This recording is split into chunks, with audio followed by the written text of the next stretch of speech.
वन्देऽहं श्रीगुरः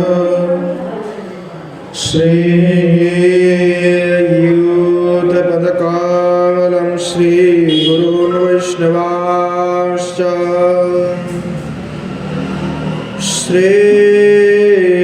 श्रीरूपं साग्रजातं सहगण रघुनाथान्वितं तं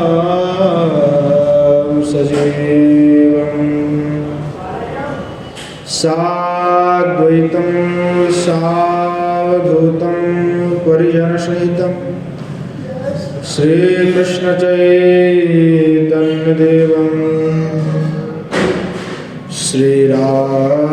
श्रीराधाकृष्णपादं सहगण ललिता श्री विशाखान्वितश्च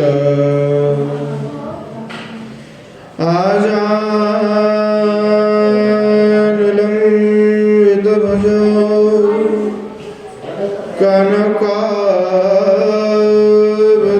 कनकावदातो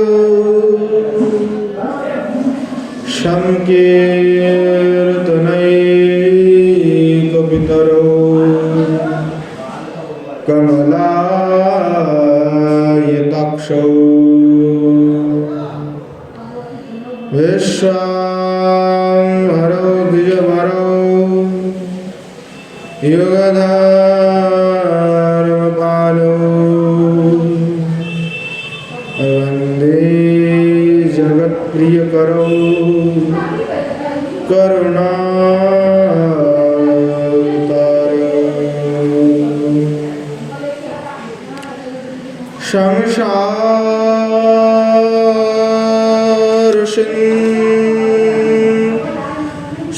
संसार दुख जलदो पतितस्वकामा क्रोधादिनक्रम करहैर् कबलीकृतस्य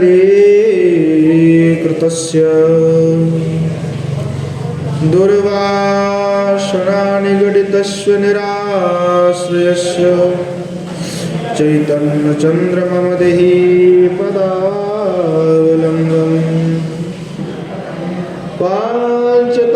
पाञ्चतत्त्वात्मकं कृष्णं भक्तरूपस्वरूपकं भक्तावतारं भक्ताख्यं नमामि भक्तशक्तिकम्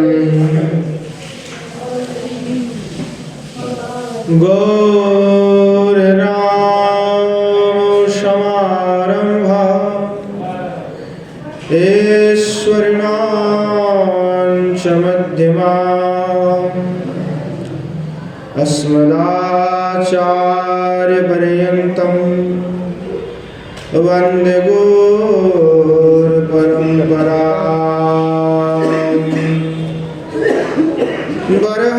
वरहापीडं नटवरवपु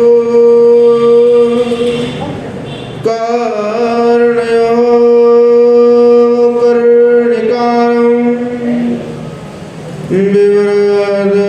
बिभ्रद्वासः कनककोविशं वैजयन्तीं च मालाम् रन्ध्रानवीन रथरसुधया पूरयन्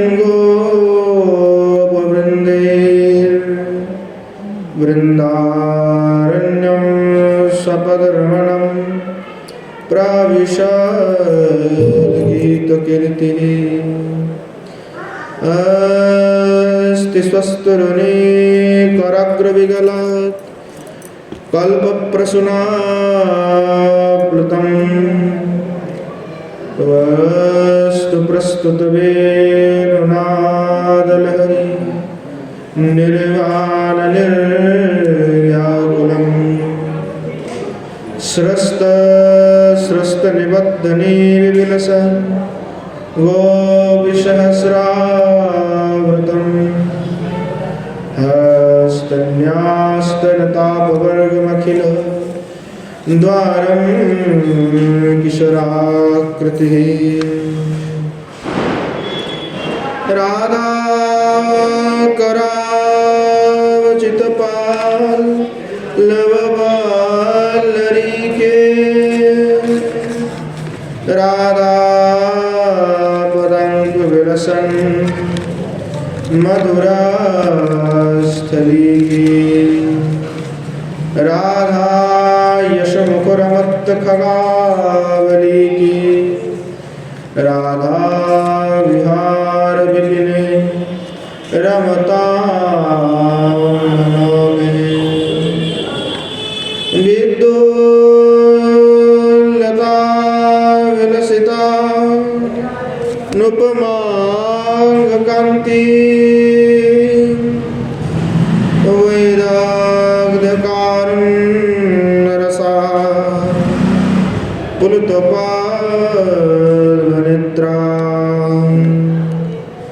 वृंदावन नवनिकुञ्जरसिकतृष्णा राधा विना किमपि तात्तमहं न जाने श्रीमद्भागवतं नौमि यस्यैकस्य प्रसादतः अज्ञतानपि जानाति सर्वसर्वगमानपि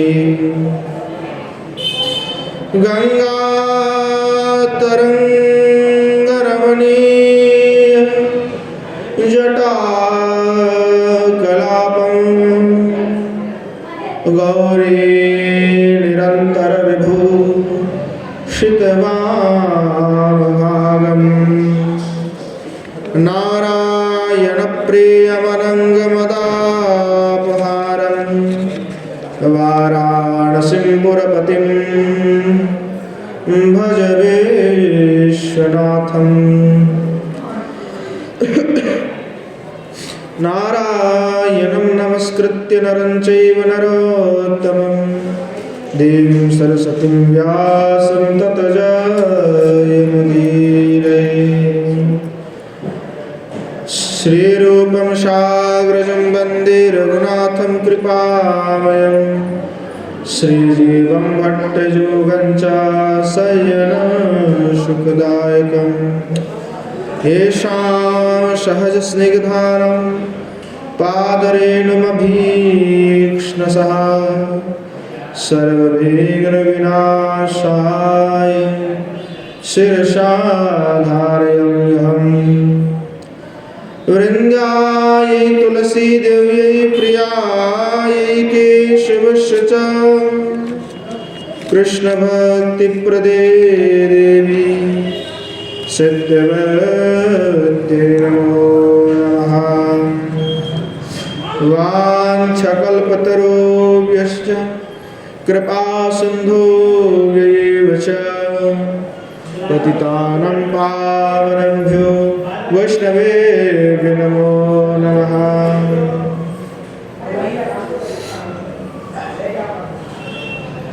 हरे कृष्ण कृष्ण कृष्ण हरे हरे हरे राम राम राम हरे हरे।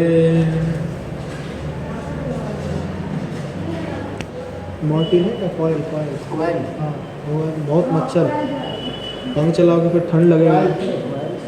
कॉयल है मॉर्टिन का? हाँ एक जला के श्री महाप्रभु के असीम अनुकंपा कृपा से हम सभी को जो है श्री राधा रस सुधा के सिंधु में अवगाहन करने का बहुत ही अद्भुत सौभाग्य प्राप्त हुए हैं। दामोदर व्रत में यहाँ नित्य जो है सत्संग प्राप्त हुए हैं। आज जो है विंशति दिवस है, तो 20 दिन लगभग जो है नित्य क्रम से जो है हम राधा रस सुधा निधि का आस्वादन कर रहे हैं। और हमारी श्लोक अभी जो है 26 नंबर श्लोक पे जा करके पहुँचे। हो सकता है 2-4 श्लोक ही हो पाए। बड़ा अद्भुत रस से भरे हुए हैं, तात्पर्य भी अद्भुत है। गोस्वामी पाद आपने स्वात्म अनुभव की बात सब कहे, साक्षात लीला का दर्शन करते हुए जो है अपने अनुभव की बात सब लिखी है। पिछले दिन हम आस्वादन कर रहे थे कि लावण्य सारो रस सारो सुखैक सार, कारुण्य सारो मधुर छवि रूप सारे, वैदग्ध्य सारो रतिकेली विलास सारे, राधा विधि मम मनो अखिल सार सारे। जो है किशोरी जी लावण्य के सार हैं।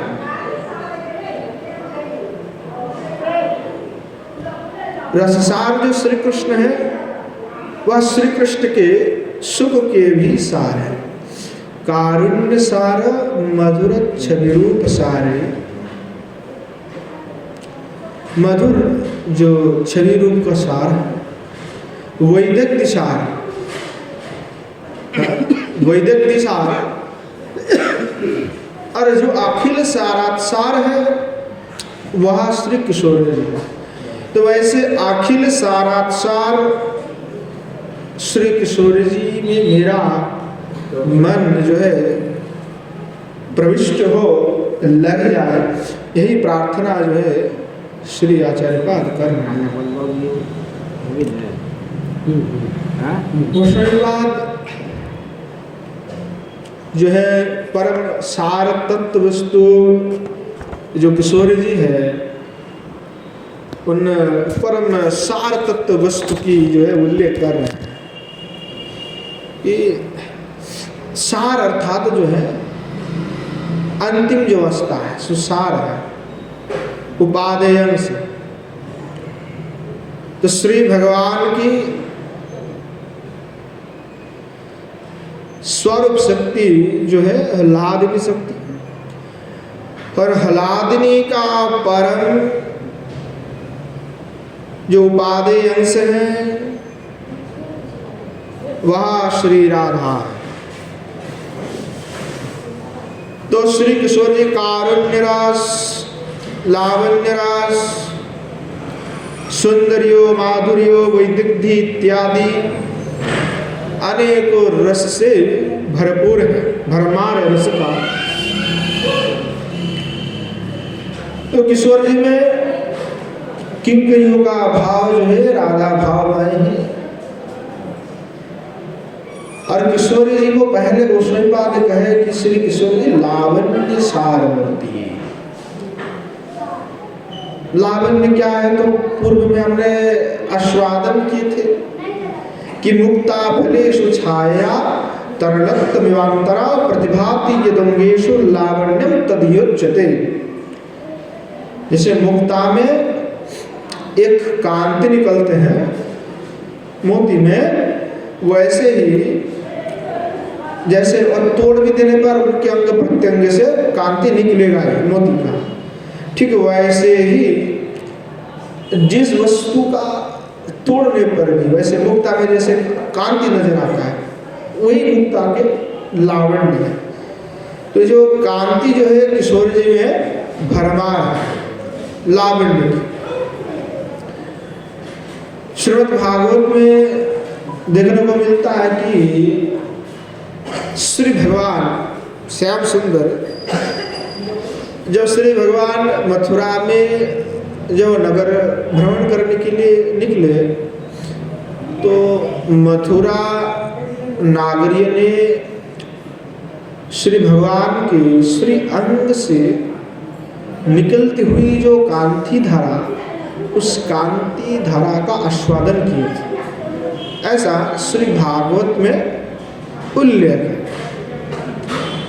और माधुर्य का आस्वादन करते हुए जो मथुरा के नागरिक है, मथुरा के जो स्त्रियां हैं, उन्होंने कहा था कि लावण्य सारो समर्थम अनन्य सिद्धम, कि श्री ठाकुर जी जो है इनका रूप क्या है, तो लावण्य का सार स्वरूप है श्री भगवान कृष्ण। तो क्या है कि श्री भगवान के जो रूप है, यहाँ जो रूप है वो लावण्य का सार असमर्थ एवं अनन्य सिद्ध है। तो लावण्य सार जिसमें जो है चाकचक्य अर्थात प्रभाव, वहाँ जो चाकचक्य है, जो प्रभा है, वह श्रेष्ठ अंश है। वैसे ही कांति कंदली भी है। तो असमृद्ध अर्थात इस लावण्य के समान लावण्य अन्य किसी भगवत स्वरूप में नहीं, जिसको कहते हैं असमर्थ। असमर्थ का तात्पर्य है कि दूसरे कोई भी भगवान के स्वरूप में और ऐसी अद्भुत जो है स्वरूप नहीं है, अद्भुत लावण्यता नहीं है। तो अगर कोई कहे कि लावण्य अन्यत्र नहीं है तो फिर कृष्ण में कैसे आ गया? अन्य भगवान स्वरूप में नहीं है पर कृष्ण में कैसे आ सकता है लावण्य? तो उसी के लिए कह रहा है कि अनन्य सिद्धम, ये किसी अन्य भगवत स्वरूप से नहीं आया है, ये अनन्य सिद्ध है, भगवान श्री कृष्ण में स्वतः सिद्ध है ये लावण्य। और ऐसे जो लावण्य सार श्री कृष्ण की दृष्टि में भी जो लावण्य सार रूपा है वो हमारे किशोर जी है। जैसे लावण्य सार है और लावण्य सार रूपवती हमारे किशोर है। जैसे कि राजाओं का राजा होता है और राजाओं का राजा महाराजा, और महाराजाओं के जो राजा होते हैं वो चक्रवर्ती सम्राट होते हैं, वैसे ही किशोर जी जो है लावण्य की सम्राज्ञी है, साम्राज्ञी।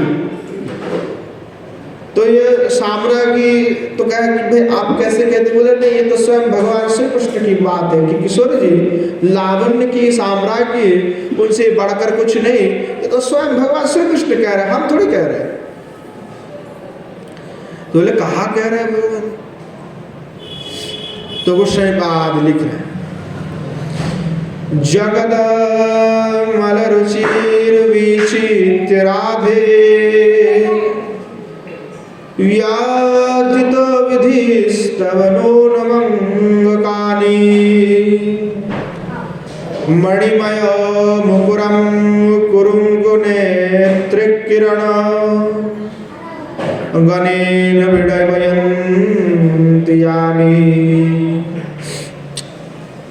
उज्ज्वल नीलमणि में श्री गोसाईपाद उल्लेख करके कह रहे हैं कि देखो कि मेरी जो बात है, हमारे जो मैंने जो कहा है कि किशोर जी लावण्य सार रूपा सम्राज्ञी है, वो मेरी कही हुई बात नहीं है। ये तो हमने नहीं कहा, ये श्री भगवान ने कहा है साक्षात। तो स्वयं भगवान जो है श्याम सुंदर वो श्री किशोर जी को कह रहे हैं कि हे राधे, कि जगत के सृष्टा जो विधाता है, तो विधाता ने समस्त विश्व ब्रह्मांड के जो समस्त अंग कांति वाला है, अमल कांतियां है, वो संग्रह करके तुम्हारी अंगों प्रत्यंग में जो है बसा दी। हे कुरंग लोचने, ये तुम्हारी अंग से निकलने वाली जो किरणावली किरणमाला है, वह किरणमाला मणिमय मुकुर को भी विडंबित कर देते हैं। तो श्री भगवान जो है स्वयं किशोर जी के जो लावण्य है, उस लावण्यता का वर्णना कर रहे हैं कि किस प्रकार के लावण्यता श्री किशोर जी में है। तो लावण्य का ही एक उदाहरण गोस्वामी दे रहे हैं कि एक लीला का उदाहरण दे रहे हैं। एक बार कहा क्या हुआ कि मध्याह्न के समय है, तो श्री भगवान जो है किशोर जी से मिले नहीं कुछ दिन, तो किशोर जी को ढूंढते फिर रहे श्री भगवान श्याम सुंदर। कहाँ ढूंढे किशोर जी, अगर छिप जावे तो कहाँ भगवान श्याम सुंदर ढूंढ पावे। किशोर जी अगर स्वयं प्रकट होकर के श्री भगवान को दर्शन दे दे तब ही श्याम सुंदर दर्शन पा सके। गोविंद लीलामृत में जो इसका वर्णना है, तो मध्याह्न की समय है, श्याम सुंदर जो है निकले कि किसी भी प्रकार से हमें किशोर जी अगर मिल जाए तो थोड़ा दर्शन करना है, क्योंकि श्री किशोर जी का जो लावण्य है वही श्री भगवान के जीवन धन है। खाना है, जैसे खाना खाते हैं तो जीवन धन है, उसी से जीवित है भगवान। शरीर का पुष्टि तुष्टि भगवान का उसी से होता है। तो क्या हुआ, भगवान जो है खोजने लगे, तो वृंदावन के जो है कई जगह में खोजने लगे। तो भगवान खोजते खोजते गोवर्धन में जाकर के पहुंचे कि कहीं श्रीमती हमारे गोवर्धन में तो ना है। गोवर्धन में भी अनेकों कुंज में वनों में ढूंढ रहे हैं कि काश किशोर जी हमें मिल जाए। अनेक जगह में ढूंढने पर भी किशोर जी मिल नहीं रहा है। तो किशोर जी जब नहीं मिले तो भगवान क्या करें, बोला कोई जगह तो ना बचो है, तो एक ही जगह बचो है कि राधा कुंड में चले जाए। कि राधा कुंड में ही जो है किशोर जी कुंज में विराजे होंगे अपने सखियों से। तो श्याम सुंदर जो है खोज करते हुए श्री कुंड के, श्री राधा कुंड के तट पर जाकर के जो है पहुंचे। तो कुंड की ऐसे अद्भुत शोभा है, गोविंद लीलामृत में वर्णन किए हैं कि चारों और जो है उद्यान से भरे हुए, पुष्प से भरे हुए हैं, अद्भुत मनोरम शोभा है। तो इतने निरुपम शोभा है श्री भगवान, वही देखने लगे आसपास में कि कई किशोर जी तो है, किशोर जी मिल गए हो क्या नहीं गए। तो किशोर जी को ढूंढते फिर रहे थे, तो ढूंढ रहे कि किशोर जी का मिल जाए हमें। तो क्या हुआ कि कुंड में श्री भगवान श्याम सुंदर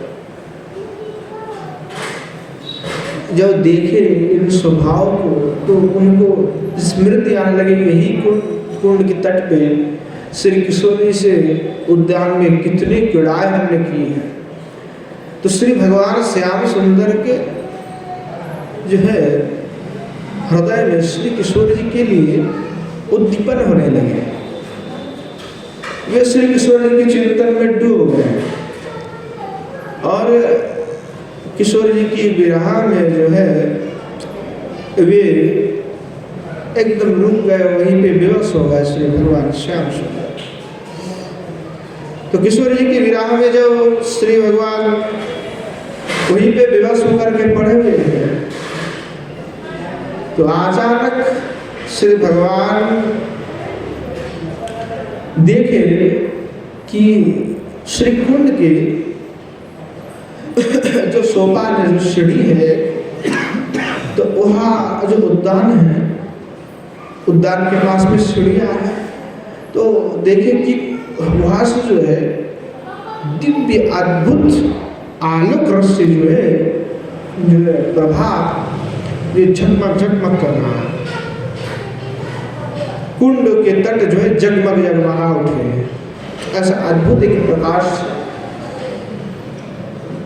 तो भगवान श्याम सुंदर ढूंढने लगे कि ये जो कांति माला है, ये कांति माला कहां से आ रहा है।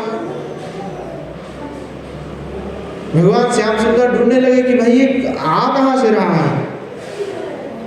इतने अद्भुत कांति माला है, इतने अद्भुत जो ज्योति है, कहां से आ रहा है।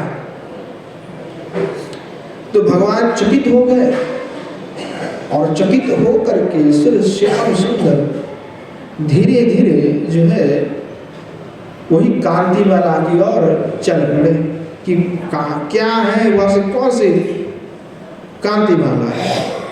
तो जो श्री भगवान श्याम सुंदर जा करके पहुंचे हैं, तो पहुंच करके देखे कि यहाँ तो श्री किशोरी जी है, हमारे श्री किशोर जी हैं। तो किशोरी का दर्शन करते हुए ये श्री श्याम सुंदर कहने लगे, किम कांतिः कुलदेवता किम तवा तारुण्य लक्ष्मीर्यं संपदा किम माधुरी तनुमति लावण्य वन्याण किं वानंद तरंगिणी किमाथवा पीयूषधारा श्रुतिः कांता सावतवाममेन्द्रियगणा आवादयन्त्यागता।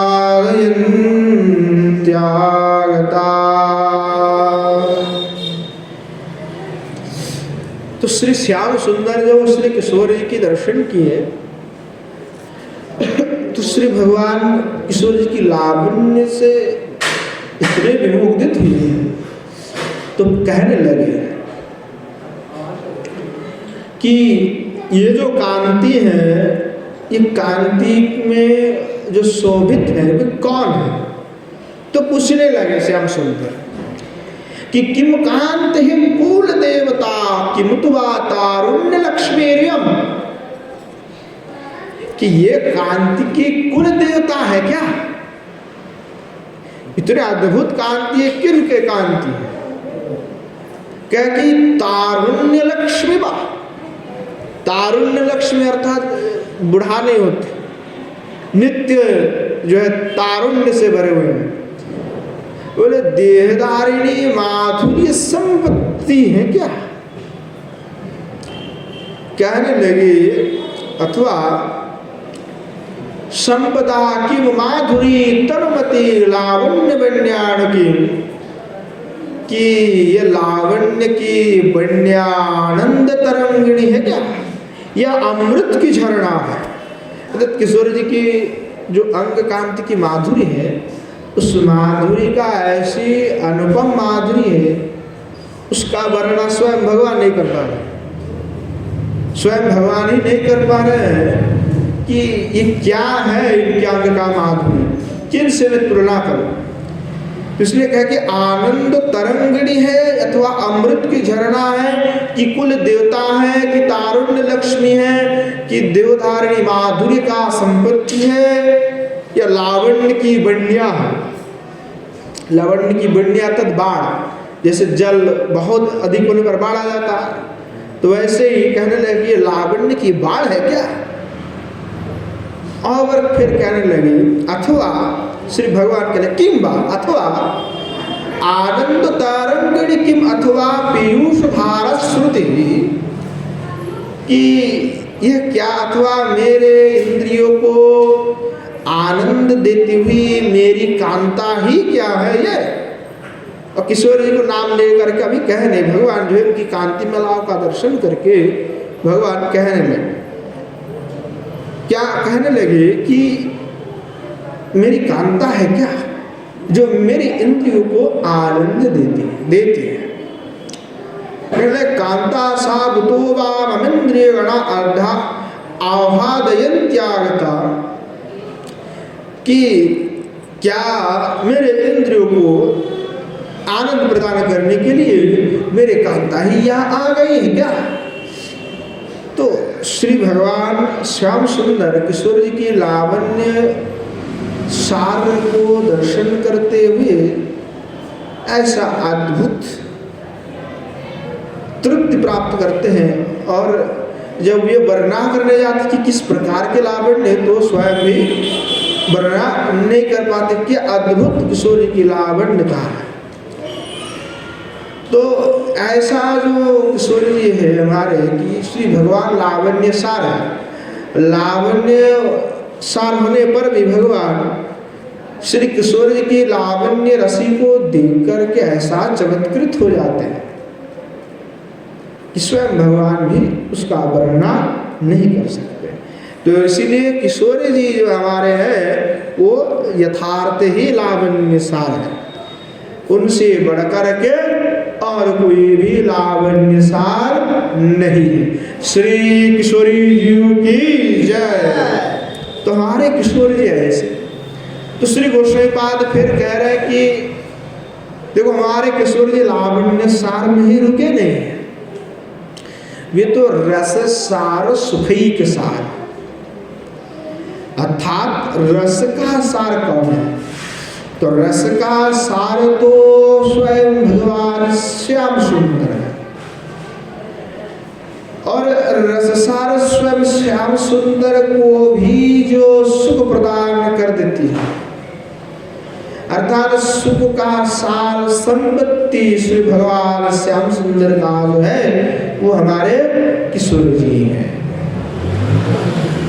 सभी भगवत स्वरूप जो है रस स्वरूप है, क्योंकि श्रुति ने कहा कि आनंद ब्रह्म रसो वै सहा आनंद ब्रह्म। परंतु अखिल रसामूर्ति जो श्री नंदनंदन है, श्री भगवान श्याम सुंदर है, वही एकमात्र रस का सार है।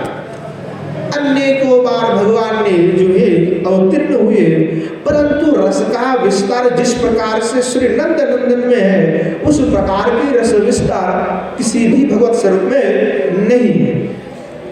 चाहे भगवान अन्य अवतार लिए हैं, परंतु श्री नंदनंदन के भांति रस का विस्तार किसी स्वरूप में नहीं किया। इसलिए जो स्वयं भगवान श्री कृष्ण है, उन्हीं को जो है रससार अखिल रसामूर्ति कहा गया। अखिल अर्थात ना खत्म होने वाले खजाना, और समस्त सब कुछ उसमें कितने रस है पता नहीं, अखिल अखिल रस। और जो भी रस भगवत स्वरूप में वो श्री भगवान श्री कृष्ण से ही आता है। जीव गोस्वामी पाद ने हमारे आचार्य ने कहा कि देखो दूध से जो है दही बनता है, पर दही कभी पुनः दूध नहीं बन जाता है। इसी प्रकार स्वयं भगवान जो श्री कृष्ण दूध है, और उनके भगवान स्वरूप जो है वो सब दही है, पर दही को आप फिर पुनः दूध नहीं बना सकते, परंतु दूध से आप दही आदि बना सकते हैं। तो स्वयं भगवान श्री कृष्ण है, वो अखिल रससार मूर्ति है।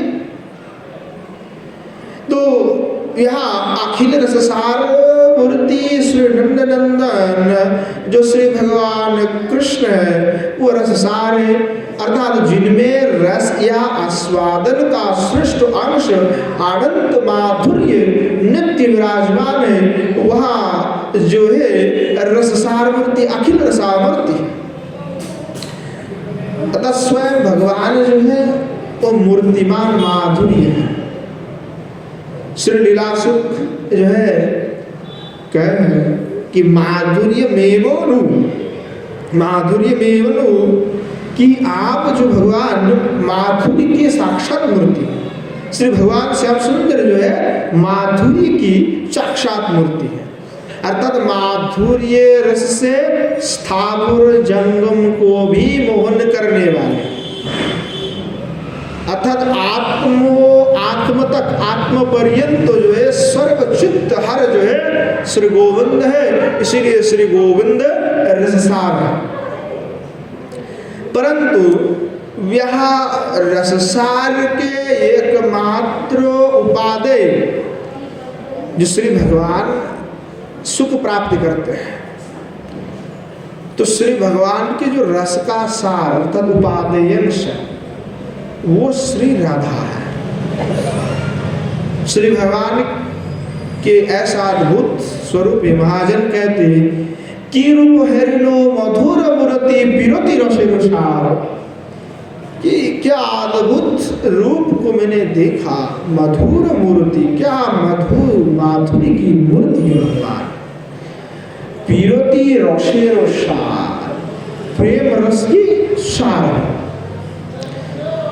तो किशोर जी क्या है, तो क्या ये भगवान जो आनंद है, अखिल रसामृत है, रसामृत है, इन सब का सुख प्रदान करने वाले, अर्थात जब तक किशोर जी के साथ भगवान विराजमान ना हो तो भगवान मोहनकारी कैसे होगा। तो कहते हैं कृष्णेर विचारा आछे अंतरी, पूर्णानंद रस स्वरूप सबे कहे मोरी, आमा हईते आनंदित হয় त्रिभुवन, आमारे आनंद दिवे ऐछे कौन जन। श्री भगवान जो है कहते हैं, श्री भगवान स्वयं विचार करते हैं उनके हृदय पे कि भाई सभी लोग जो है मुझे कहना कि पूर्णानंद हूँ, मैं पूर्णानंद हूँ। उपनिषद भी कहता हूँ पूर्णमेदम, यहाँ पूर्ण है, पूर्णात्मच्युते है, वह पूर्ण है, स्वयं भगवान तो पूर्ण है, मतलब हमें पूर्णानंद कहता था जिसमें पूर्ण आनंद है। और कहे कि रस स्वरूप, रस का स्वरूप में ही ये सब कहते हैं। और मेरे से ही आनंदित आमा होते आनंदित तो है त्रिभुवन, अर्थात मेरे से ही त्रिभुवन जो है आनंदित होता है। तो हमारे आनंद दिव्य आंखें कौन जो कि मुझे आनंद दे सके, ऐसा कोई है क्या। श्री भगवान जो कह रहे हैं, विचार कर रहे हैं मन में। आमा হইতে যার হয় শত শত গুণ, সেই জন আহা দিতে পারে মোর মন। कह के अरे हाँ दे सकता है, मुझे आनंद दे सकता है, तो कौन दे सकता है। तो कह रहे हैं आमा হইতে गुणी, आमा হইতে যার হয় শত শত গুণ, मेरे से भी जिनमें सत सतो गुण अधिक है।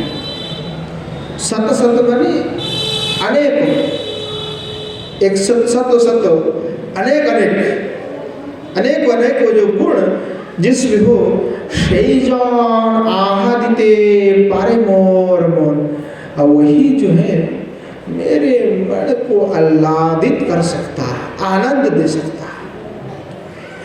कोई आमा হইতে गुणी बड़ो जगते असंभव, एकली राधाते ताहा कोई अनुभव। बोले मेरे से कोई गुण में बड़ा है ऐसा तो जगत में कोई नहीं सकता।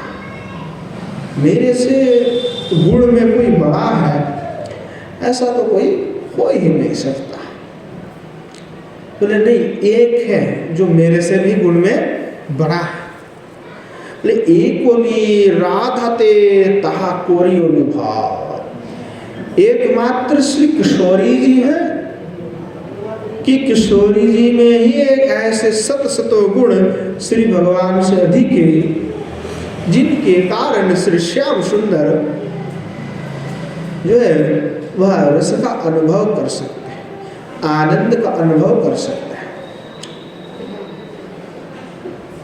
कि किस प्रकार के गुण तो किशोरी जी में है,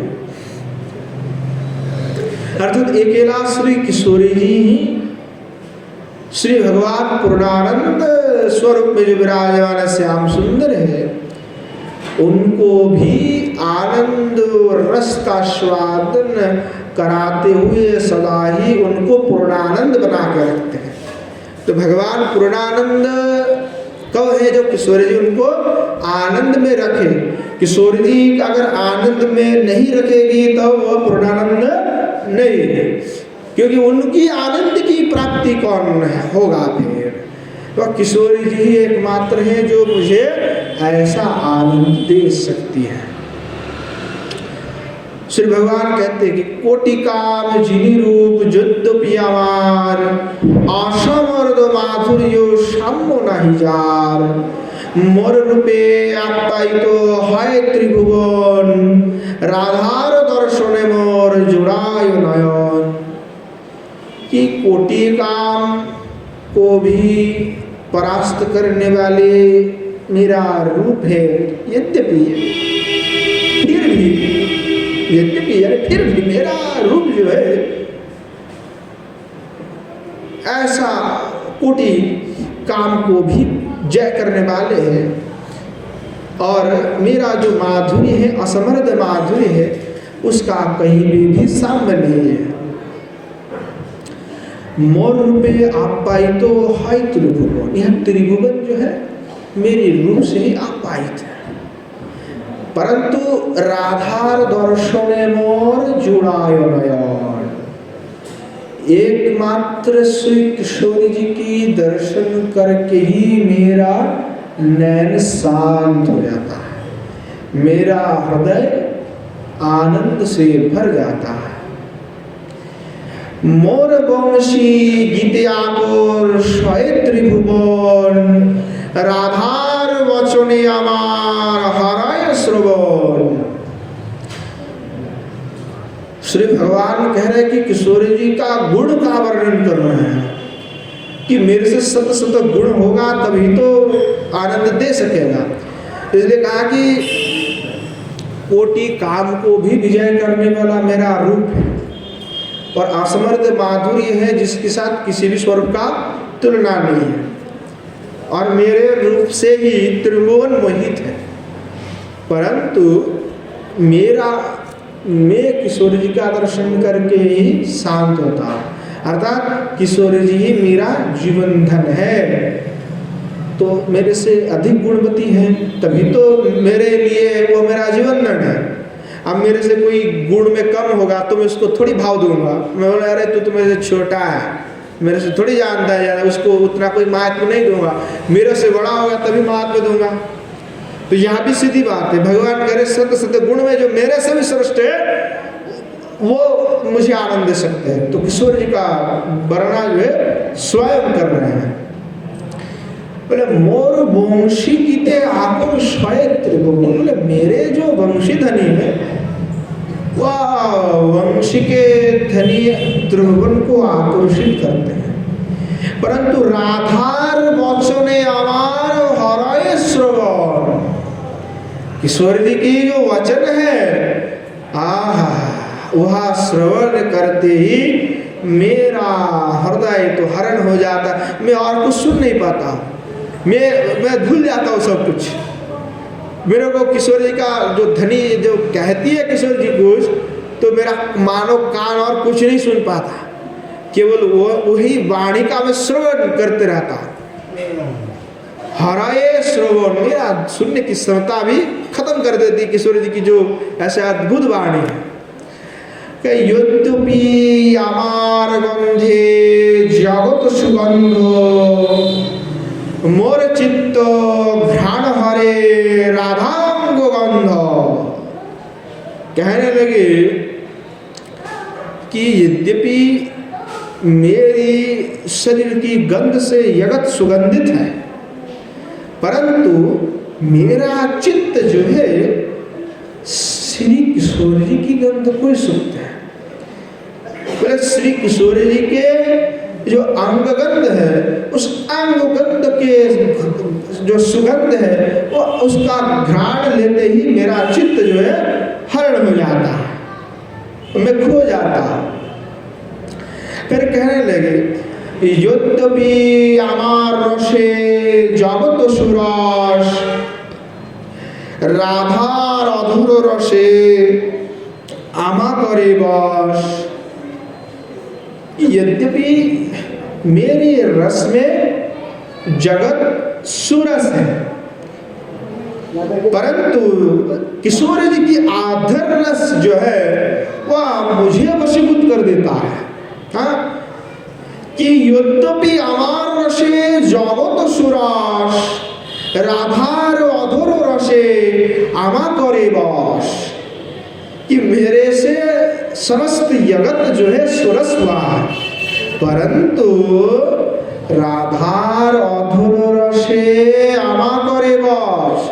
अरे मैं तो किसी का वशीभूत होता ही नहीं हूँ, परंतु भगवान क्या कहा कि मेरे से सद्गुण अगर अधिक है तभी तो मैं वशीभूत होऊंगा। तो कह रहे हैं कि किशोर जी के आधर रस ही एकमात्र ऐसा है जो मुझे वशीभूत कर देता है। बोले यद्यपि आमार स्पर्शो कोटिंदु शीतल, राधांग स्पर्श आमा करे सुशीतल। श्री भगवान स्वयं भी किशोर जी की गुण की वर्णना कर रहे हैं कि कोटि सत गुण मेरे से सृष्ट होती है। ये जो कहा कि रस सार सुखी के सार, अतः श्री श्याम सुंदर समस्त रस का सार है। हाँ, समस्त रस का सार जो है श्याम सुंदर है, क्योंकि वही कहा रसो वही सहा आनंद ब्रह्म जो कहा श्रुति में। तो जो रससार जो भगवान श्याम सुंदर है उनको भी सुख प्रदान करने वाली हमारे किशोर जी हैं। तो स्वयं भगवान उसका वर्णन कर रहे कि अद्भुत है। यद्यपि अमार स्पर्शो कुटिंदु शीतल, मेरे यद्यपि मेरा जो स्पर्श है वो शीतल करने वाले हैं, कोटिंदु को भी शीतल करने वाले हैं, परंतु राधा स्पर्श आमा करे सुशीतल। श्री भगवान श्याम सुंदर तभी सुशीतल होते जब किशोरी जी श्री श्याम सुंदर को स्पर्श करें, तब ये सुशीतल हो जाते हैं। यही वो तो जगतेर सुखे आमी है तो राधिका रूप गुण हमारो जीवातु जो है। इसी प्रकार जगत के सुख का हेतु तो मैं हूं, परंतु मेरा जीवन कौन है? हाँ, मेरे जीवन कौन है, मेरे लिए खाना कौन है? तो बोले कि राधिका रूप गुणो हमारो जीवन। श्री किशोर जी का जो रूप और गुण है वही श्री भगवान के जीवन धन है। जीवात्म उन्हीं का आस्वादन करके भगवान जीवित रहते हैं। इसीलिए पूर्व में हमने कई बार कहा कि श्री भगवान के भी आत्मा होते हैं। श्री भगवान के आत्मा श्री किशोर जी है। श्री कृष्ण से आत्मा तो राधिका, श्री किशोर जी का जो आत्मा है वह श्री राधिका है। इसीलिए श्री भगवान आत्मा राम है। आत्मेति रमेति आत्मा रामः। तो श्री भगवान श्याम सुंदर जो है किशोरी जी में ही रमन करते रहते हैं, इसीलिए भगवान आत्मा राम है। तो ऐसे किशोर जी की अद्भुत जो है वर्णना कर रहे हैं कि किशोर जी के रूप गुण ही मेरे लिए जीवातु है। तो कहते कृष्णेन्द्रिय आह्लादे गुणैरुदारा श्री राधिका राजती राधिके अर्थात श्री भगवान श्री कृष्ण की सर्वेंद्रियों के आनंददायी गुण समूहों में श्री राधा अतुलनीय है कि किशोर जैसा और कोई नहीं है।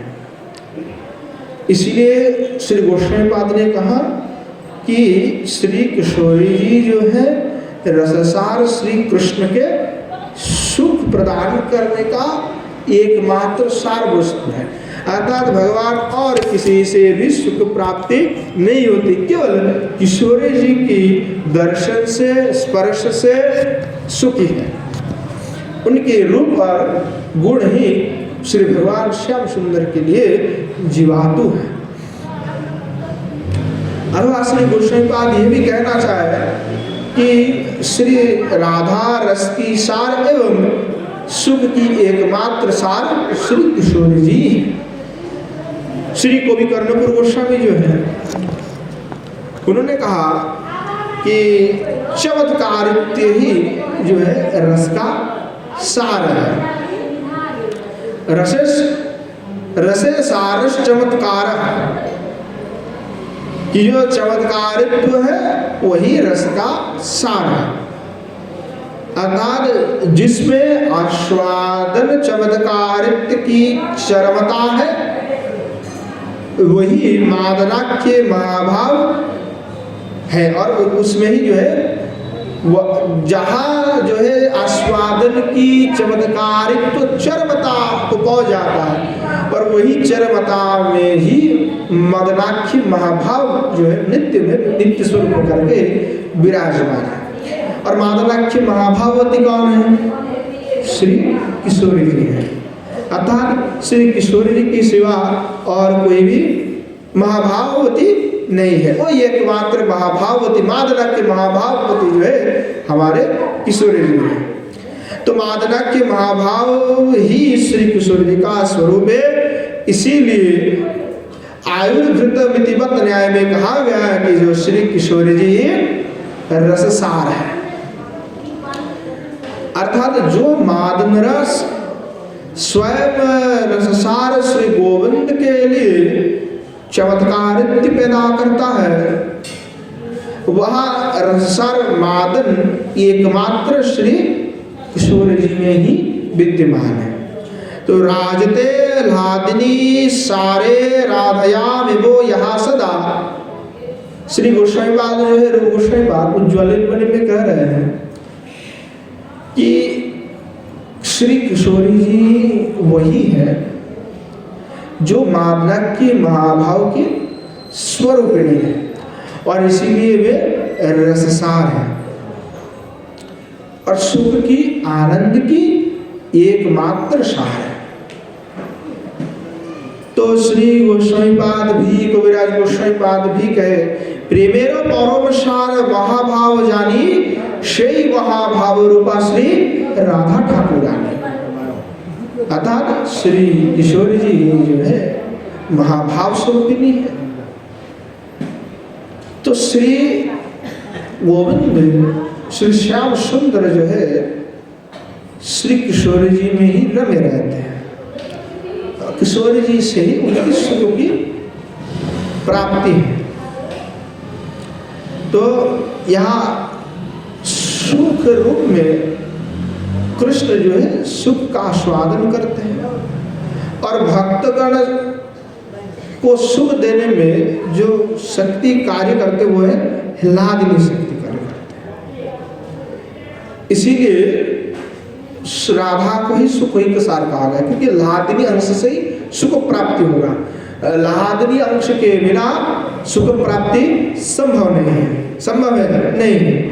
इसीलिए जो है श्री किशोर जी को सार कहा गया है। कि चैतन्य चरितामृत में इसका भी प्रमाण है कि सुख रूप कृष्ण करे सुख आस्वादन भक्त गणे सुख दीते लादिनी कारण। तो ये इसीलिए जो किशोर जी को श्री गोस्वामी पाद सुख ही के सार शब्द से कहा है। फिर जो है श्री गोस्वामी पाद कहे कि कारुण्य सार। तो किशोर जी को लावण्य सार तो हमने समझ लिया, सुख को सार भी समझ लिया, आप कारुण्य सार को समझते हैं क्योंकि छोटे छोटे शब्द हैं परंतु शब्द में जो तात्पर्य भरे हुए हैं वो बहुत ही विस्तारित है जिसका व्याख्या अनेकों शास्त्र से उठा करके लाना पड़ता है। छोटे छोटे वाक्य में ही उसमें उन्होंने गुण रूप से लिख दिए हैं। आप कहने लगे कि कारुण्य सार है अर्थात सीधी शब्द में जो है कारुण्यता अर्थ को पहले समझ लेते कि कारुण्य शब्द का अर्थ क्या है। कि पहले करुणा का अर्थ समझना चाहिए कि करुणा कारुण्य है तो करुणा किसको कहते हैं। तो दया ही नामो सार्थ निरपेक्षा पर दुखा सहिष्णुता। इसी जो ब्रह्म सूत्र के जो है भाष्य है ब्रह्म सूत्र है तो ब्रह्म सूत्र के भाष्य में जो है श्री रामानुजाचार्य ने कहा कि दया ही नाम सार्थ निरपेक्ष पर दुख सहिष्णुता। कि ब्रह्मसूत्र के 2:1-3 वहां पे उल्लेख किए हैं श्री रामानुजाचार्य कि सार्थो संबंध रहित भाव से जो पर दुख आशेषता है उसी का नाम दया अथवा करुणा, अर्थात सार्थ को छोड़कर दया ही नाम स्वार्थ और निरपेक्ष भी होना पड़ेगा। ऐसा है कि स्वार्थ है कुछ और हमने कुछ दया कर दिया कि कोई स्वार्थ जुड़ा हुआ है उससे, तो फिर उसको हम करुणा नहीं कह सकते। इसीलिए श्रीमद् महाप्रभु आहैतुक करुणा, किशोरी जी जो है आहैतुक करुणा, श्री भगवान आहैतुक करुणा करें, भक्ति भी आहैतुक है, परंतु इसीलिए कहा जो देवता है वो हेतु के अधीन है। देवताओं को जो पूजा करोगे उसी अनुरूप फल प्रदान करेगा, और निरपेक्ष फल नहीं प्रदान करते, भक्ति को प्रदान नहीं कर सकते। इसलिए उनके पास गिड़गिड़ाने से कोई भी मतलब नहीं है, क्योंकि भक्ति निरपेक्ष है, आहित की है, वो बिना हेतु से प्राप्त है। जिसे पिछले दिन हमने कहे थे कि जो श्री किशोरी जी हैं उन्हीं के भंडार की धन को श्रीमद् महाप्रभु ने मिलाया हुआ, क्योंकि श्री भगवान कृष्ण के भंडार में ऐसे धन नहीं है। आहित कृपा श्री भगवान कृष्ण के भंडार में नहीं है, वो नहीं करते, इतना दयालु नहीं है, उनका हृदय थोड़ा सा कठोर है। और किशोरी जो है विचार नहीं करती है। माधुरी कदम्बिनी में विश्वनाथ चक्रवर्ती पाद ने कहा है कि किशोरी जी तो अल्लाह नहीं सकते तो छिड़ाती है, छिड़ाने वाले जो है कौन है, तो महात्मा के माध्यम से। बरसात जैसे उदाहरण भी हमने दिए थे, जैसे बरसात बाहर हो रहा है, हम घर पे बैठे हुए हैं तो हमारे शरीर में तो बरसात गिरेगा नहीं, हमें तो बरसात में जाना पड़ेगा, तभी हमारे शरीर पे गिरेगा, तभी हमको बरसात मिलेगा, शरीर पे गिरेगा। तो वैसे साधु संत के पास जो है वो लादनी शक्ति जो छिड़के हुए हैं वो किन किन ने प्राप्त किए हैं, साधु संत महात्मा, और साधु संत महात्मा के माध्यम से ही प्राप्त हुआ। तो हमें साधु संत महात्मा के पास जाना पड़ेगा, तभी संभव होगा, और नहीं जाएगा तब कुछ नहीं प्राप्त होने वाला।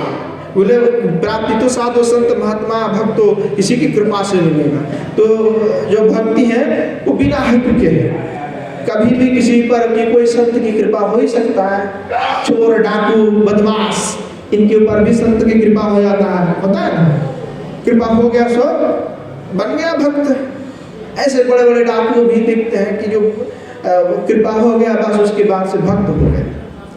तो आई तो कि उसके लिए उन्होंने कोई देवा बसना कोई यज्ञ इत्यादि नहीं किए हुए हैं, वो अचानक हो गया है। तो ये भक्ति का महात्म्य अचानक हो जाता है। इसीलिए कहा कि जो है यहाँ आहरित की है सब कुछ। तो यहाँ पे कोई स्वार्थ जो है भगवान का भी नहीं है, साधु संत का भी कोई स्वार्थ नहीं है। अब जीव आया किसी को कृपा कर दे, किसी को भक्ति कर दे, क्या स्वार्थ है उसमें, तो निरपेक्ष है। तो कहा कि दया ही नामो स्वार्थ निरपेक्ष पर दुख सहिष्णुता ही जो है करुणा है। तो कहे कि देखो कि परदुख सहनाव समर्थ लक्षण, तो करुणा जो है आचेतन वस्तु में संभव नहीं है। तो जीव क्या है, यद्यपि जीव स्वरूप से चैतन्य वस्तु है, तथापि काल कर्मों माया और ईश्वर के संदर्भ में जो जीव है उनका जो है परतंत्रता जनित असमर्थता के कारण जो है जीव का करुणा धर्म केवल दुख भोग का ही हेतु होता है। असामर्थ्य करुणा दुखाय वही सम्मता, अर्थात जो है शक्ति अर्थात अभिव्यक्तिहीन निर्विशेष ब्रह्म स्वरूप में भी करुणा का होना संभव नहीं है। कारण क्या है कि करुणा एक शक्ति है, तो उदासीन धर्मयुक्त परमात्मा स्वरूप में भी करुणा संभव नहीं है। अतः जो करुणा जो परम स्वतंत्र है वो भक्त वात्सल्यादि गुण समन्वित जो भगवान है उन्हीं में ही हो सकता है। अर्थात कहने की तात्पर्य है कि यहाँ पे थोड़ा खंडन किए हैं अद्वैतवाद का। जो अद्वैतवादी वाले जो कहते हैं कि ब्रह्म है, तो सबको तो समझ में नहीं आएगा, तो काफी लोग समझेगा जो पक्ष है। जो अद्वैतवादी है वो निराकार ब्रह्म मानते हैं, तो वो कहते निराकार ब्रह्म है तो निराकार ब्रह्म में करुणा कैसे होगा, उनमें तो करुणा की शक्ति नहीं हो सकता क्योंकि वो कोई वस्तु नहीं। तो कहा उन्होंने कि देखो अचेतन वस्तु में करुणा संभव नहीं है, इसीलिए यहाँ जीव जो है ये स्वाभाविक रूप से चैतन्य वस्तु है, परंतु काल कर्मों माया ईश्वर के संबंध में जो है जीव क्या है, इसके संदर्भ में आकर के जीव क्या स्वतंत्र रहता है, परतंत्र जनित हो जाता है। तो कहे कि इसीलिए जीव जब परतंत्र जनित हो जाता है, इसीलिए जीव का जो करुणा है वह केवल दुख भोग का ही हेतु हो जाता है। जीव का जो करुणा है वो दुख भोग का हेतु है एकमात्र। तो कहे कि ये इसीलिए का असमर्थस्य करुणा दुखयाय वही सम्मता, और का शक्ति जो है अभिव्यक्तिहीन जो निर्विशेष ब्रह्म है, अर्थात जिनकी कोई स्वरूप नहीं है, ये निर्विशेष ब्रह्म है, वहाँ ब्रह्म में भी करुणा का गुण होना संभव नहीं है क्योंकि उनका कोई स्वरूप नहीं। तो भाई कह रहे कि करुणा कौन कर सकता है, बोले करुणा तो यही कर सकता है जो परम स्वतंत्र है, जो परतंत्र नहीं है, परंतु जीव करुणा नहीं कर सकते। क्यों? क्योंकि वो परतंत्र है। अगर करेगा तो क्या होगा, वो दुख का हेतु ही हो जाएगा क्योंकि वो परतंत्र है। काल कर्म माया और ईश्वर के अधीन है, जीव अधीन है ना इनका, काल के अधीन हम हैं, काल थोड़े हमारे अधीन है। हम चाहेंगे कि समय को रोक दे, अभी रोक थोड़ी पाएंगे, नहीं रोक सकते। कर्म तो करना ही पड़ता है, अनेक प्रकार के कर्म हैं, कर्म भी हमारे अधीन नहीं है, हमारे अधीन है कर्म। हम सोचते हैं कि हमें ये नहीं करना, फिर भी करना पड़ता है ना, कर्म भी हमारे अधीन है नहीं है। और माया तो भाई वो तो बड़ी बात है, हम सब माया में है आबद्ध। और ईश्वर तो नित्य है, ईश्वर के अधीन है हम, ईश्वर की देवताओं के अधीन है, उनका जब कहर बरसते हैं तो हम कुछ नहीं कर पाते हैं। आदि दैविक जब हो जाता है तो उसका कहर से हम बच नहीं सकते, तो क्या है हम अधीन है। तो हमारे लिए करुणा जीव कोई कर ही नहीं सकता। जीव कहता है कि हमारे पर करुणा कर दो, तो वो करुणा कैसे करेगा, तो वो क्योंकि परतंत्र है। परंतु जब भगवान के सानिध्य में आकर के संत महात्मा जब निर्गुण बन जाता है तो वो करुणा कर सकता है क्योंकि वो परम स्वतंत्र है। संत महात्मा जो है वो करुणा कर सकता है। क्यों?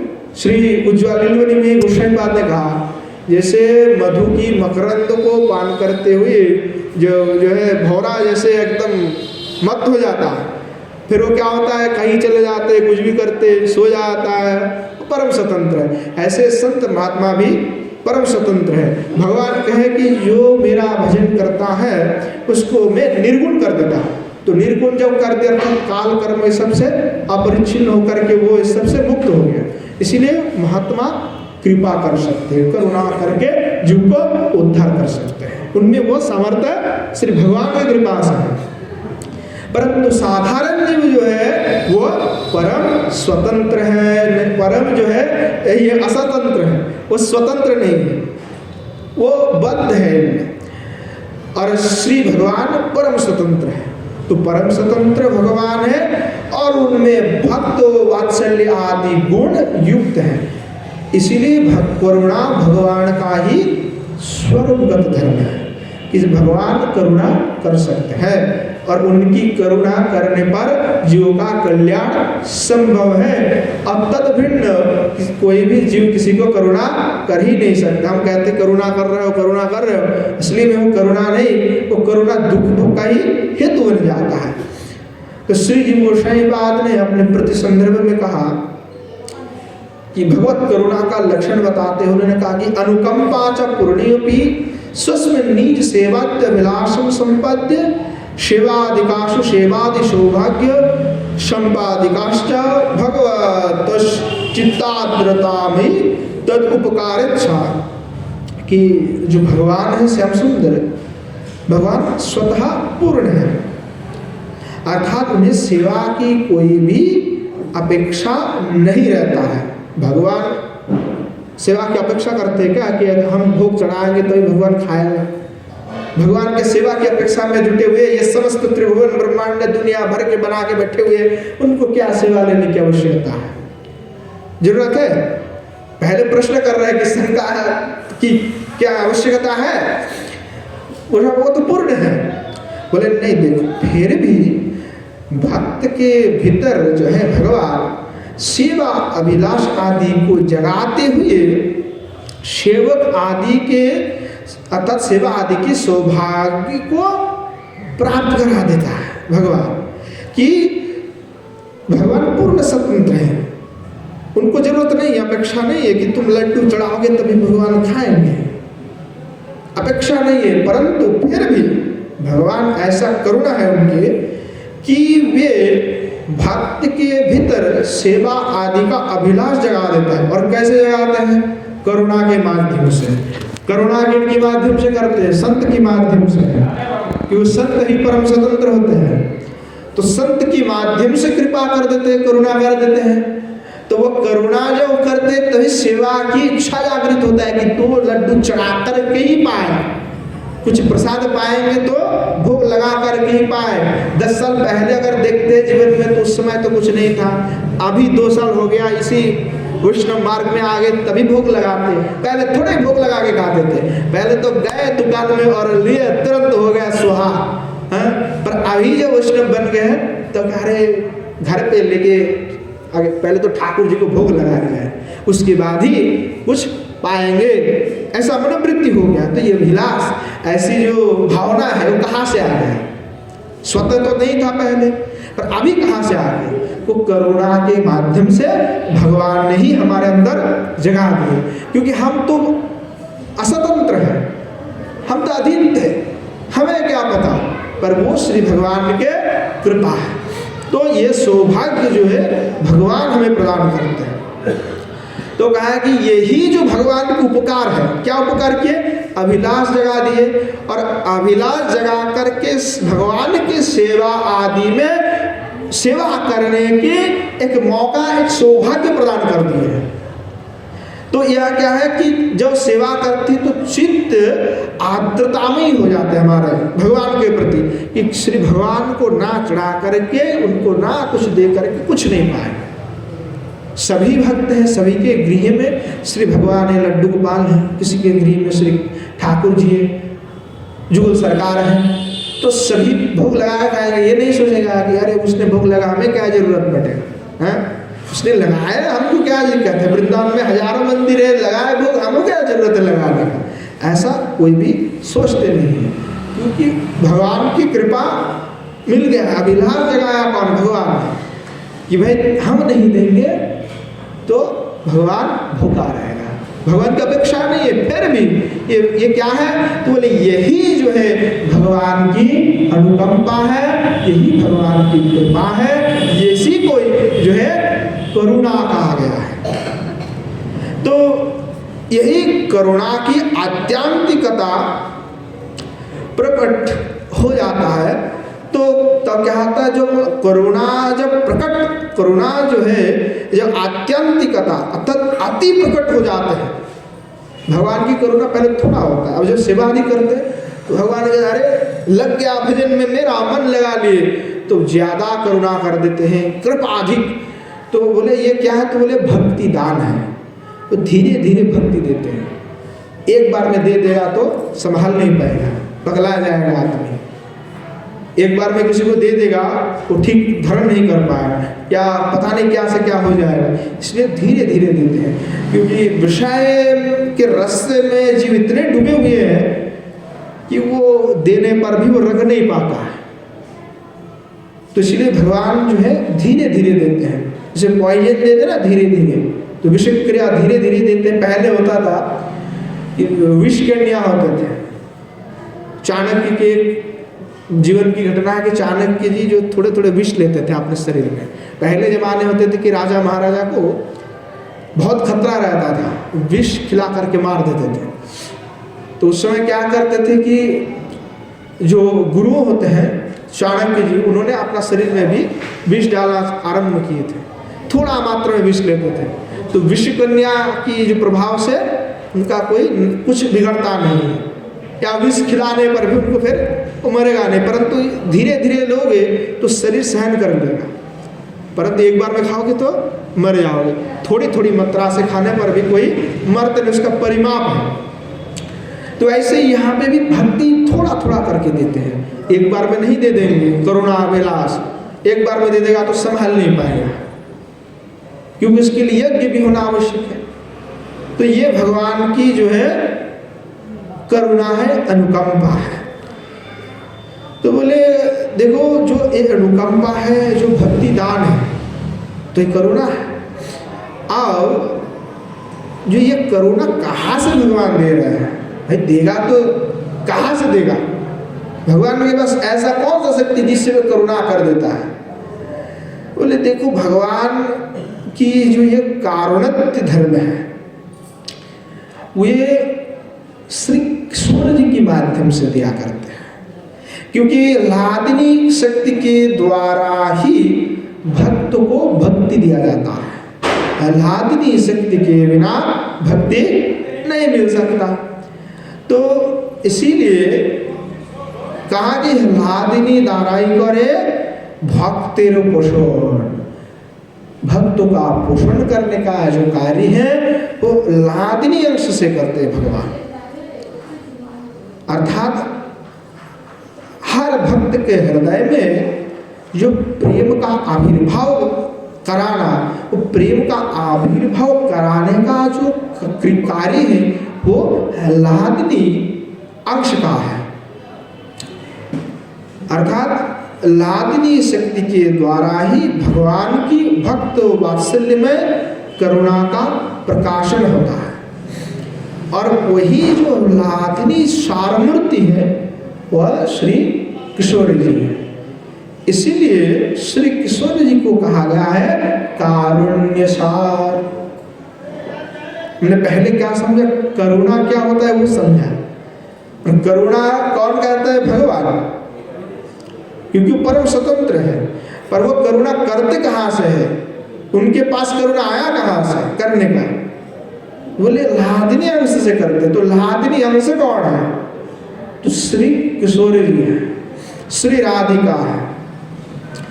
इसीलिए समस्त करुणा किशोर जी के माध्यम से आते हैं। चाहे कोई भी भक्त है, चाहे किसी भी रस के हैं, परंतु वो आएगा तो श्री किशोर जी में है, क्योंकि किशोर जी में भी वात्सल्य सिंधुसार है, किशोर जी में भी वात्सल्यता है। पर वो वात्सल्यता ऐसी है कि वो माधुर्य को प्रकट कर देता है। वात्सल्यता है परंतु वो वात्सल्य रस को टिकने नहीं देता। वो वात्सल्यता ही है परंतु माधुर्य में जाकर के प्रकट हो जाता है, प्रकाशित हो जाता है। ऐसी माधुर्यता है, ऐसी वात्सल्यता किशोर जी में। तो वात्सल्य रस आया कहाँ से?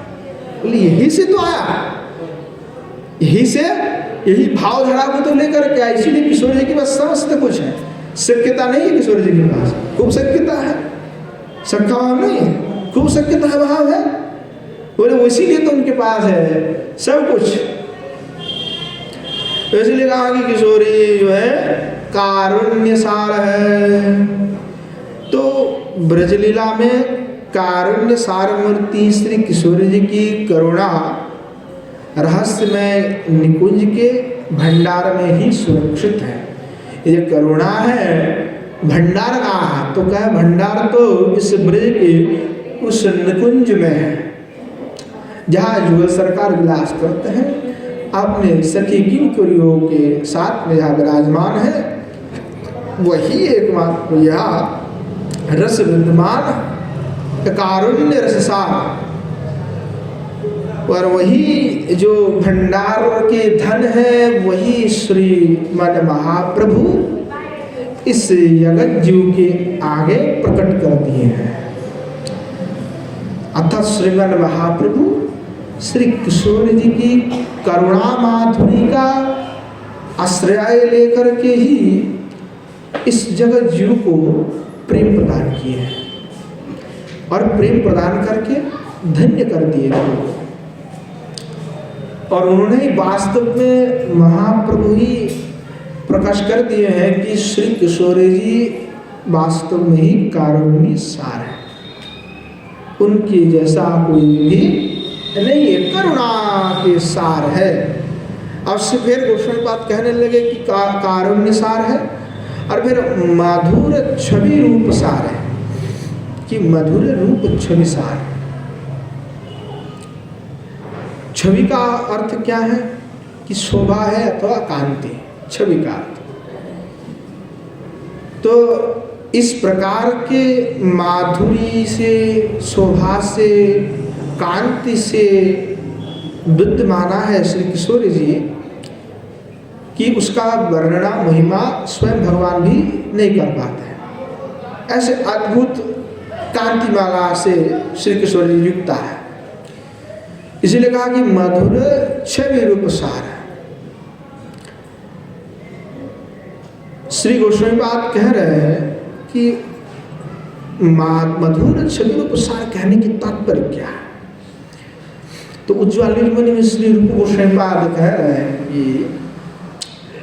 अंगान्य भूषितान्यैव केनचित् भूषणादिना येन भूषित बदभाति तद्रूपोमिति कथ्यते।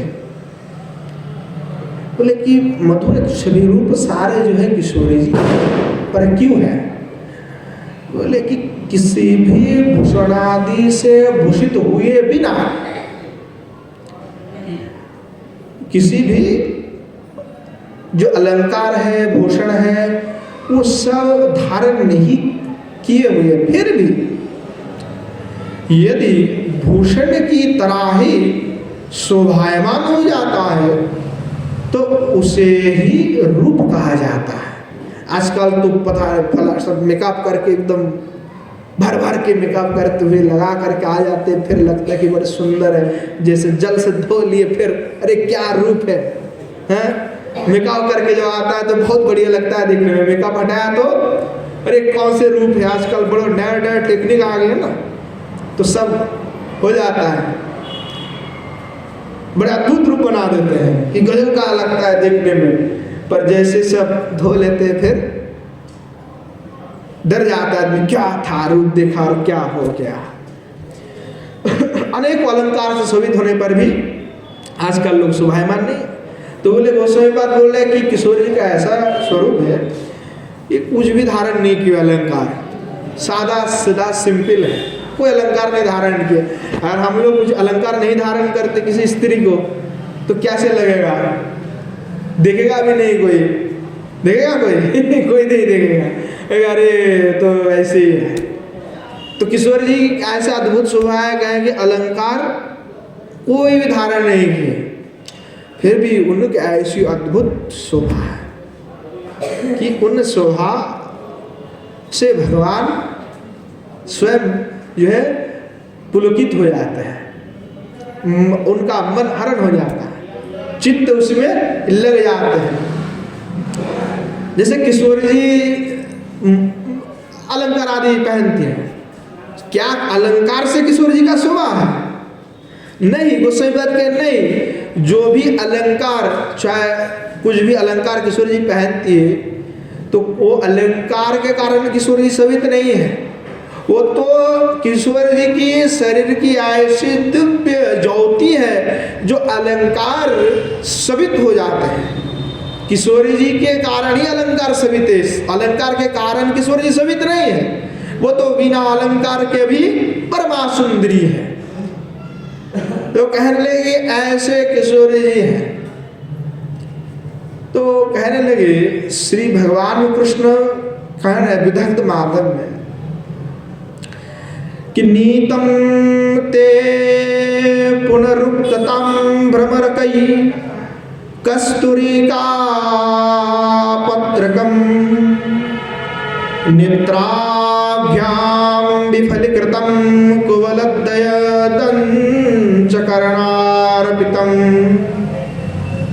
हासोष्टस्मितकान्तिभिरलं पिष्टानुपेशीकृतः किं राधि तव मंडने नितरामंगैरसदोदिता।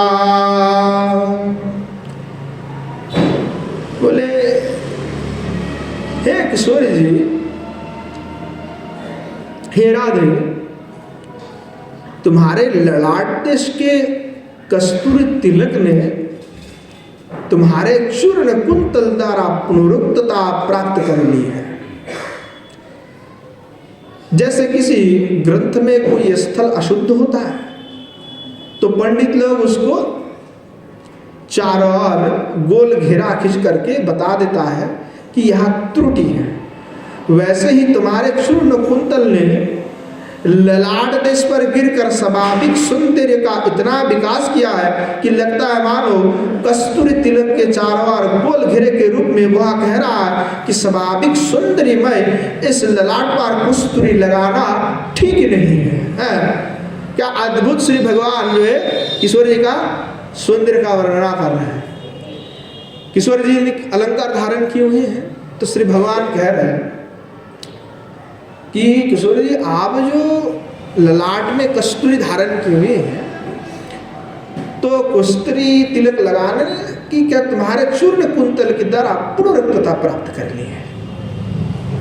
तो क्या कि जैसे कोई ग्रंथ में कोई गलत होता है तो हम क्या करते हैं, अशुद्ध होता है तो कोई लाल काली लेते हैं तो लेकर के उसमें गोल करके देते कि अब अशुद्ध हो गया, या तो वहीं पे गोल करके ऐसे ऊपर में लिख देते कि ये ठीक होगा, तो गोल करके देते हैं ना। जब प्रूफ देखते हैं कुछ तो भी गोल करके देते हैं, जो ग्रंथ का काम किए उनको पता है, जो ग्रंथ का प्रूफ दिखाया जाता है तो ऐसे ही किया जाता है। तो क्या पंडित लोग जैसे अशुद्ध का विचार करते हैं तो वैसे ही जो आपने श्री ललाट में कस्तूरी लगाए हुए हैं तो यहाँ जो है ललाट में वो गिर करके जो चारों घूम करके रेखा बन गए हैं तो लग रहा है कि ये आपकी जो स्वाभाविक सौंदर्य है उस स्वाभाविक सौंदर्यों को यहाँ सौंदर्य के सामने कस्तूरी ठीक नहीं लग रहा है।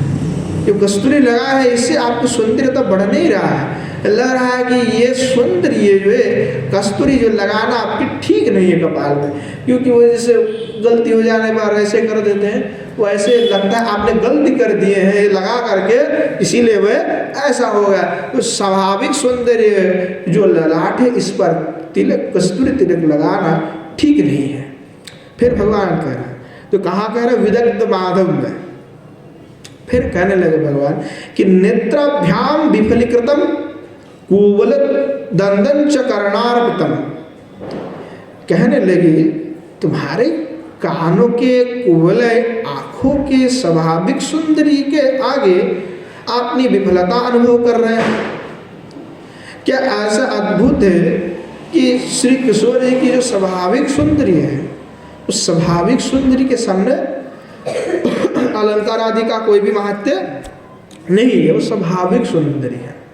कि हास्य स्मित कांति विरलम पृष्ठानुपेशीकृति, कि तुम्हारे जो ईश्वर हास्य के प्रभाव है तो यह तुम जब हास रही हो तो तुमने जो गले में जो मोती का हार पहने हुए हो तो तुम्हारे मुस्कुराने पर ईश्वर जो दंत कांति की जो शोभा है तो बोले दंत कांति की शोभा जो है ये इन रत्नावली को भी पराजित कर रहा है कि दंत जो है इतनी शोभायमान विकसित है। कहने लगे कि किम राधे तब मंडने नितराम अंगेर सिद्धोतिता, कि हे किशोरी जी ये आप जो हार अलंकार आदि पहनी हुई है उससे आपकी शोभाएं घट रही है, आपकी स्वाभाविक सौंदर्य के आड़ में ये अलंकार आ रहे हैं। ऐसे अद्भुत है आपकी अंग कि आपकी मुस्कुराहट के सामने ये सभी जो हार है वो सब व्यर्थ है, परास्त है। तो किशोरी जी आपकी अंग जो है कोई बिना अलंकार धारण की जब इतने शोभित है तो काहे आप अलंकार धारण करती है, व्यर्थ है आपके अलंकार धारण करना। अब ऐसे है कि अलंकार को आप धारण मत करिए, क्या आवश्यकता है अलंकार धारण करने की, क्योंकि स्वाभाविक जो आपकी सौंदर्य है उसके सामने कुछ भी टिकता नहीं है। तो किशोर जी की ऐसी अद्भुत जो छवि है उस छवि का वर्णन आज जो है श्री ठाकुर जी स्वयं कर रहे हैं। किस प्रकार की अद्भुत शोभा है। तो श्री रूप गोस्वामी पाद श्री किशोर जी की अभिरूपता की बात कही है कि श्रीमती किशोरी जी के रूप में एक ऐसी अद्भुत कांति है, एक ऐसी अद्भुत सौंदर्य है कि उनके समीपस्थ जो भी वस्तु है, जो भी अलंकार है, सब किशोर जी के शरीर के प्रभा से प्रभावित होकर के सुशोभित होने लगते हैं। या कोई भी वस्तु, कोई भी अलंकार किशोर जी को शोभित नहीं कर रहे हैं, आप ही तो किशोर जी की अंग कांति ही उस वस्तु की स्वभाव को बढ़ा देता है, जिससे लगता है बड़े अद्भुत है। परंतु किशोर जी के से जैसे हटा लिया जाए फिर उस वस्तु की वैसे दिव्यता नहीं रहता है। जब ये किशोर जी के सानिध्य में है तभी उन वस्तुओं का माधुर्य अधिक से अधिक बढ़ जाता है, शोभा अधिक से अधिक बढ़ जाता है। तो कहते हैं कि जो लोग श्री किशोर जी के इस रूप का साक्षात्कार लाभ करते हैं वे बिना साधना के भी प्रेम प्राप्त करके धन्य हो जाते हैं। इसीलिए बड़े बड़े संत महात्मा जो कोई ज्ञान नहीं रखते, कोई पंडित वंडित नहीं है, परंतु जिन्होंने किशोर जी के श्री मुखारविंद का दर्शन कर लिए हैं वो प्रेम को प्राप्त करके धन्यातिधन्य हो जाते हैं, उनको सब कुछ प्राप्त हो जाते हैं और कुछ भी प्रयोजन नहीं उनके लिए। तो क्या है कि धन्य हो जाता है। इसलिए श्रीमन महाप्रभु ने श्री राधा कांति को धारण किया है। श्री किशोर जी की जो कांति है, जो मधुर रूप छवि है, वो ऐसे मधुर रूप छवि है कि बिना अलंकार धारण किए भी वो कृष्ण जो त्रिभुवन को मोहित करते हैं उनको भी मोहित कर देते हैं। तो इसीलिए श्रीमन महाप्रभु श्री भगवान श्याम सुंदर की कांति को धारण न करके श्री किशोरी जी की कांति को धारण करके इस जगत जीव को दिखाया और उन्हीं की कांति के दर्शन करके जो है जीव मोहित हो गए हैं। श्रीमन महाप्रभु के दर्शन करके जब किए तो सभी जो है आनंदित हो गए। महाप्रभु के ऐसे दिव्य रूप है जिनका दर्शन करने पर मन भी एकदम प्रफुल्लित हो जाता है, उन पर लग जाता है, ऐसा अद्भुत छटा है। तो ये किशोर जी का कांति का महिमा है। इसीलिए जगत जीव को प्रेम प्रदान किया और जगत जीव ग्रहण भी किए, क्योंकि श्री महाप्रभु किशोर जी की कांति को धारण किए।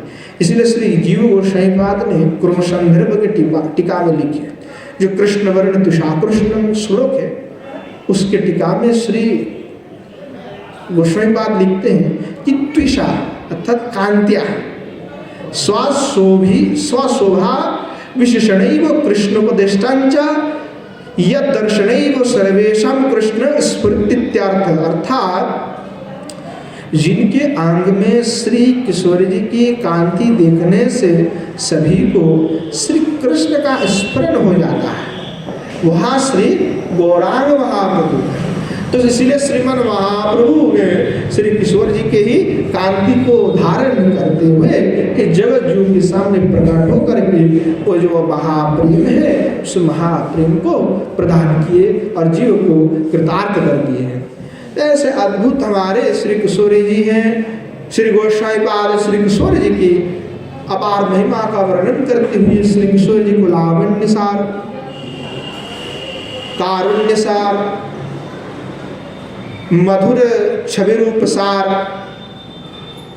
वैदग्ध्य सार कहे हैं। तो हमने जो है लावण्य सार का भी आस्वादन कर लिए, कृष्ण सुखी के सार भी आस्वादन किए, फिर कारुण्य सार का भी आस्वादन किए और मधुर छवि रूप सार किशोर जी उनका भी आस्वादन किए। आगे जो किशोर जी श्री वैदग्ध्य सार है, क्यों वैदग्ध्य सार है उसका भी हम आस्वादन करेंगे। आज समय हो चुके हैं, इसीलिए आज यहीं पे विश्राम देते हैं। आगे किशोर जी का अरबी योग गोस्वामी पाद ने कहे हैं कि ये ऐसा अद्भुत अद्भुत गुण से शोभित है, तो उसका आस्वादन हम सभी करेंगे। आज ही विश्राम देते हैं। जय जय श्री राधे श्याम निताय गौर हरि बोल। श्रीमन महाप्रभु की जय। श्रीमन महाप्रभु के समस्त पार्षद वृंद की जय। श्री नवद्वीप धाम की जय। श्री युगल सरकार की जय। श्री युगल सरकार के समस्त पार्षद वृंद की जय। श्री गोवर्धन की जय। श्री यमुना मैया की जय। श्री वृंदावन धाम की जय। श्री राधा रस सुधा निधि की जय। श्री ब्रह्मानंद सुषधि पाद की जय। आज के हरि कथा की जय। समस्त संत वैष्णव भक्त वृंद की जय।